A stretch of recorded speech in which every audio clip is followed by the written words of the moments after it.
Hello friends, welcome to my channel stocks and investment Tamil. இந்த வீடியோவில் knowledge reality trust read, அதுக்கப்புறம் highway infrastructure IPO ரிவ்யூஸை பார்த்துருவோம். Disclaimer என்னன்னா, நாங்க செபி ரிஜிஸ்டர்ட் ஃபினான்ஷியல் அட்வைசர் கிடையாது. நீங்க இன்வெஸ்ட்மெண்ட் டிசிஷன் எடுக்கிறதுக்கு முன்னாடி ஒரு செபி ரிஜிஸ்டர்ட் ஃபினான்ஷியல் அட்வைசரை மறக்காம கன்சல்ட் பண்ணணும். இங்க நாங்க எங்க ஒப்பீனியனை தெரிவிக்கிறோம். எஜுகேஷனல் பர்பஸுக்காக இன்வெஸ்ட்மெண்ட் அட்வைஸா எடுத்துக்க கூடாது. நீங்க இந்த சேனலோட முதல் வியூவரா இருந்தீங்கன்னா மறக்காம இந்த சேனலை சப்ஸ்கிரைப் பண்ணி உங்க ஆதரவை தெரிவிங்க. ஆல்ரெடி சப்ஸ்கிரைபரா இருந்தீங்கன்னா உங்க ஆதரவுக்கு மிக்க நன்றி. முதல்ல நாம நாலேஜ் ரியாலிட்டி ட்ரஸ்ட் ரீட் ஐபிஓவை பார்த்துருவோம். ஸோ இந்த கம்பெனி வந்து பார்த்தீங்கன்னா, இவங்க வந்து பார்த்தீங்கன்னா ஐடி ஆஃபீஸ் ஸ்பேசஸை வந்து மெயின்டைன் பண்ற கம்பெனியா வந்து இருக்காங்க. ஸோ இந்த கம்பெனி வந்து இந்தியாஸ் லார்ஜஸ்ட் ஐடி அந்த ரீட் கம்பெனியா வந்து இருப்பாங்க. கிராஸ் அசெட் வேல்யூ படி இவங்க ஐபிஓல லிஸ்ட் ஆனதுக்கு அப்புறம் இவங்களோட கிராஸ் அசெட் வேல்யூ வந்து பார்த்தீங்கன்னா 61,998.90 கோடி அளவுக்கு வந்து இருக்குங்க. நெட் ஆப்ரேட்டிங் இன்கம் 3,432 கோடி அளவுக்கு இருக்கு ஃபினான்ஷியல் இயர் 2025ல. இவங்களோட போர்ட்ஃபோலியோல என்ன இருக்குன்னு வந்து பாத்தீங்கன்னா 29 கிரேட் ஏ ஆஃபீஸ் அசெட்ஸ் வந்து இருக்கு. ஸோ கம்ப்ளீட்டட் ஏரியான்னு எடுத்து பார்க்கும்போது 37.1 மில்லியன் ஸ்கொயர் ஃபீட் வந்து இருக்கு. அண்டர் கன்ஸ்ட்ரக்ஷன் வந்து 1.2 அளவுக்கு இருக்கு. ஃபியூச்சர் டெவலப்மெண்ட் ஏரியா 8.0 MSF இருக்கு. ஸோ பெங்களூர், கிஃப்ட் சிட்டி, ஹைதராபாத், சென்னை அந்த மாதிரி வந்து பாத்தீங்கன்னா இந்த குளோபல் கேப்பபிலிட்டி சென்டர்ஸ் எங்கெல்லாம் இன்க்ரீஸ் பண்றாங்களோ அங்க இந்த கம்பெனிக்கு வந்து ஸ்பேசஸ் வந்து இருக்குங்க. ஆஃபீஸஸும் வந்து மெயின்டைன் பண்ணிக்கிட்டு இருக்காங்க இந்த ரீட்டுக்கு கீழே. ஸோ இவங்களோட ப்ரொமோட்டர்ஸ் 2 பேர் யாருன்னு வந்து பார்த்தீங்கன்னா சாட்பா குரூப் அண்ட் பிளாக் ஸ்டோன் வந்து இருக்காங்க. இவங்களோட டெனன்ட் ப்ரொஃபைல் வந்து பார்த்தீங்கன்னா 450+ டெனன்ட்ஸ் வந்து வச்சிருக்காங்க. இதுல இந்தியன் கார்பரேட்ஸா வந்து பார்த்தீங்கன்னா Aditya Birla, PhonePe, HDFC bank, Go டிஜிட்லாம் இருக்காங்க. மல்டிநேஷனல்ஸ்னு எடுத்து பார்க்கும்போது Amazon, Cisco, Google Connect, Novartis, Siemens லிமிடெட்லாம் இருக்காங்க. ஸோ இந்த கம்பெனியோட கமிட்டட் ஆக்குபன்சி இந்த ஆஃபீஸ் ஸ்பேஸ்ல வந்து பார்த்தீங்கன்னா 91.4% வந்து இருக்கு. வெயிட்டட் ஆவரேஜ் லீஸ் எக்ஸ்பைரி வந்து பார்த்தீங்கன்னா 8.4 இயர்ஸ் அளவுக்கு வந்து இருக்குங்க. ஸோ ஒரு கான்ட்ராக்ட் சைட் பண்ண ஆவரேஜா 8.4 இயர்ஸ்க்கு வந்து உங்களுக்கு ரெவன்யூ தர வர மாதிரி வந்து அந்த கிளைண்ட்ஸ் வந்து இருக்காங்க. ஸோ இந்த கம்பெனி வந்து பார்த்தீங்கன்னா ரீட்டா வராங்க சொல்லி பார்த்தீங்களா. ஸோ அதுல அவங்களோட ஆப்ரேட்டிங் இன்கம் வந்து 90% வந்து NDCF நெட் டிஸ்ட்ரிபியூஷன் கிளாஸ்ல வந்து அவங்களோட கிளைண்ட்ஸ்க்கு இன்வெஸ்டர்ஸ்க்கு வந்து கொடுத்துருவாங்க. அது வந்து செபியோட ரூல்ஸ் படி. ஸோ அதை எடுத்து பார்க்கும்பொழுது மினிமம் இந்த கம்பெனி வந்து பார்த்தீங்கன்னா 5 ரூபாயிலிருந்து 7 ரூபாய் தரத்துக்கு வாய்ப்பு இருக்கு. Projected net distribution class flow வந்து பார்க்கும்பொழுது. ஸோ இந்த கம்பெனியோட ப்ரொவிஷனல் கிரைசில் ரேட்டிங் வந்து AAA ஸ்டேபிளா இருக்கு. ப்ரொவிஷனல் ICRA ரேட்டிங் வந்து AAA ஸ்டேபிளா வந்து இருக்குங்க. இந்த கம்பெனியோட IPO டேட்ஸ் வந்து August 5, 2025 டு August 1, 2025 வந்து இருக்கு. இஷ்யூ பிரைஸ் பேன் 95 ரூபாயிலிருந்து 100 ரூபாய் இருக்கு.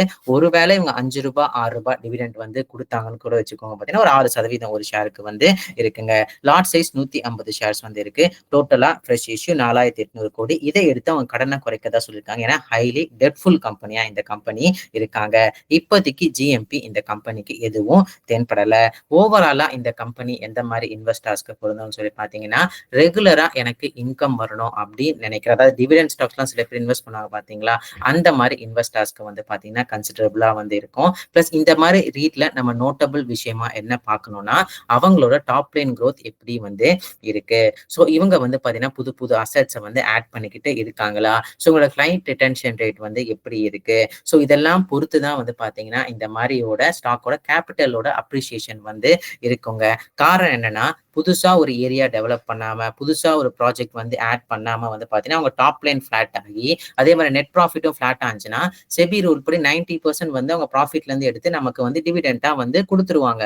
பட் அந்த ஃபியூச்சர் ப்ரொஜெக்ஷன்ஸ் போகும்போது உங்களோட கேபிட்டல் அப்ரிசியேஷன் ஆக கொஞ்சம் டிப்ரிசியேஷன் ஆகிறதுக்கும் வந்து வாய்ப்புகள் இருக்கு. ஸோ இன்வெஸ்டர்ஸ் வந்து பாத்தீங்கன்னா ஒரு லாங் டேர்ம்ல ஒரு less capital appreciation or depreciation இருக்கிற அசெட் வந்து வேணும், ஆனா எனக்கு ரெகுலரா டிவிடெண்ட் இன்கம் மாதிரி வேணும்னு சொல்றேன். அந்த மாதிரி இன்வெஸ்டர்ஸ்க்கு தான் வந்து இந்த மாதிரி வந்து ரீட் பொருந்துறதுக்கு வாய்ப்புகள் வந்து இருக்கு. ஸோ கேபிட்டல் அப்ரிசியேஷனுக்கு கொஞ்சம் டைம் ஆகுங்க. இல்ல நீங்க ரீசெண்டா லிஸ்ட் ஆன ரீட்ஸ் இல்ல ஆல்ரெடி லிஸ்ட் ஆன ரீட்ஸ் வந்து பாருங்க கேபிட்டல் அப்ரிசியேஷன் எந்த அளவுக்கு இருக்கு, ஈவன் தோ அவங்க டிவிடெண்ட் ரெகுலரா கொடுத்தாலுமே அதை பொறுத்து உங்களுக்கு இன்னும் கொஞ்சம் கிளியர் ஐடியா இருக்கும்னு சொல்லி நான் நினைக்கிறேன். அடுத்து நாம ஹைவே இன்ஃப்ராஸ்ட்ரக்சரோட IPO ரிவ்யூவை பார்த்துருவோம். ஸோ இந்த கம்பெனி வந்து பாத்தீங்கன்னா டோல் கலெக்ஷன், அதுக்கப்புறம் வந்து பாத்தீங்கன்னா EPC infra and real estate பிசினஸ்ல இருக்கிற கம்பெனியா இருக்காங்க. கன்சாலிடேட்டட் ஆர்டர் புக் எடுத்து பார்க்கும்பொழுது 666 கோடி அளவுக்கு வந்து வச்சிருக்காங்க. அதுல 59 கோடி வந்து டோல்வே கலெக்ஷன் பிசினஸ்லயும் இபிசி இன்ஃப்ரா பிசினஸ்ல 606 கோடி அளவுக்கு வச்சிருக்காங்க. 27 டோல்வே கலெக்ஷன் ப்ராஜெக்ட்ஸ் வந்து இந்த கம்பெனி வந்து கம்ப்ளீட் பண்ணிருக்காங்க. ஸோ கரண்டா வந்து பாத்தீங்கன்னா 4 டோல்வே கலெக்ஷன் ப்ராஜெக்ட்ஸ் இந்த கம்பெனிக்கு இருக்கு. ரெவன்யூ ஃப்ரம் ஆபரேஷன்ஸ் வந்து பாத்தீங்கன்னா கிட்டத்தட்ட 455 கோடில இருந்து 495 கோடியா உயர்ந்திருக்கு. சிஏஜிஆர் வைஸ் பார்க்கும்போது 4.36 இருக்கு. ப்ராஃபிட் வந்து பாத்தீங்கன்னா 13 கோடியா 2023 இருந்தது, 22 கோடியா 2025 உயர்ந்திருக்கு. ஸோ சிஏஜிஆர் வந்து 27.40% அளவுக்கு இருக்கு. எபிட்டா சிஏஜிஆர் வந்து பாத்தீங்கன்னா 6.36% அளவுக்கு இருக்கு. இந்த கம்பெனியோட ரிஸ்க் ஃபேக்டர்ஸ் என்னன்னு சொல்லி பாத்தீங்கன்னா, இந்த கம்பெனி மெயினா டோல் பிசினஸ்ல இருந்தா இருக்காங்க. ஆல்மோஸ்ட் நிறைய ரெவன்யூ வந்து டோல் பிசினஸ்ல வந்து தான் வந்து வருது. ஸோ அதெல்லாமே வந்து பாத்தீங்கன்னா என்ஹெச்ஏ வந்து இவங்களுக்கு கிராண்ட் பண்ற அந்த ப்ராஜெக்ட்ஸுங்க. ஸோ அந்த ப்ராஜெக்ட்ல ரெனிவல் கான்ட்ராக்ட்லேயே அட்லீஸ்ட் 1 இயர் அளவுக்கு வந்து இருக்கும். பிளஸ் பிட்டிங் மூலயமா தான் இந்த டோல்வேஸ் கான்ட்ராக்ட்ஸ் வந்து வரும். ஸோ அதோட சக்சஸ் ரேட் பொறுத்து தான் இந்த கம்பெனியோட ரெவன்யூ அண்ட் ப்ராஃபிட் மார்ஜின்ஸ் வந்து இருக்கு. பிளஸ் ரீசென்ட் டைம்ல இந்த கம்பெனியோட நெட் கேஷ் ஃப்ளோவும் வந்து குறைஞ்சிருக்கு. Operating activities cash flow financial 2025 வந்து பாத்தீங்கன்னா நெகட்டிவா இருந்திருக்கு. இவங்க இபிசி பிசினஸ் வந்து பாத்தீங்கன்னா most of the business public sector அண்டர்டேக்கிங்கா வந்து இருக்குங்க. ஸோ ரிசீவபிள்ஸ் கொஞ்சம் அதிகமாவே இருக்கும். ஸோ இந்த கம்பெனியோட வேல்யூவேஷன்ஸ் வந்து பாத்தீங்கன்னா அப்பர் பிரைஸ் பேண்ட் லெவன்ல வந்து பாத்தீங்கன்னா பிரைஸ் டு சேல்ஸ் வந்து 1.01x ஆகவும், பிரைஸ் டு ஈக்விட்டி வந்து பாத்தீங்கன்னா 20.58x ஆகவும் வந்து கேட்கறாங்க பேஸ்ட் ஆன் ஃபினான்ஷியல் 2025 ஏர்னிங்ஸ். இது இண்டஸ்ட்ரி ஆவரேஜ் பிபிஏ கம்பேர் பண்ண சொல்ல வந்து குறைவு. பிரைஸ் டு சேல்ஸ் கூட 1.01 இருக்கு, கொஞ்சம் ஹையர் சைடா தான் இருக்கு. ஐபிஓ டேட்ஸ் வந்து பாத்தீங்கன்னா August 5 to August 7, 2025. Issue price band 65 ரூபாய் ₹70 ஒரு ஷேர் இருக்கு. லாட் சைஸ் 211 ஷேர் வந்து இருக்கு. சேல் டைப் வந்து பாத்தீங்கன்னா fresh type and OFS IPO இருக்கு. ஸோ ஓஎஃப்எஸ் வந்து பாத்தீங்கன்னா கிட்டத்தட்ட வந்து ஒரு 32 கோடி அளவுக்கு இருக்காங்க. ஓவராலா இந்த கம்பெனியோட கன்க்ளூஷன் எடுத்து வந்து பார்க்கும்பொழுது கவர்மெண்ட் வந்து இந்த ரோட்வே இன்ஃப்ராஸ்ட்ரக்சர் டெவலப் பண்றதுக்கு நிறைய ப்ராஜெக்ட்ஸை வந்து கொண்டு வராங்க, நிறைய ஸ்கீம்ஸ் வந்து கொண்டு போறாங்க. ஸோ அந்த மாதிரி இந்த ஸ்பேஸ்ல இருக்கிற இந்த கம்பெனிஸ்க்கு வந்து பாத்தீங்கன்னா நிறைய ஆப்பர்ச்சுனிட்டிஸ் வந்து இருக்குங்க.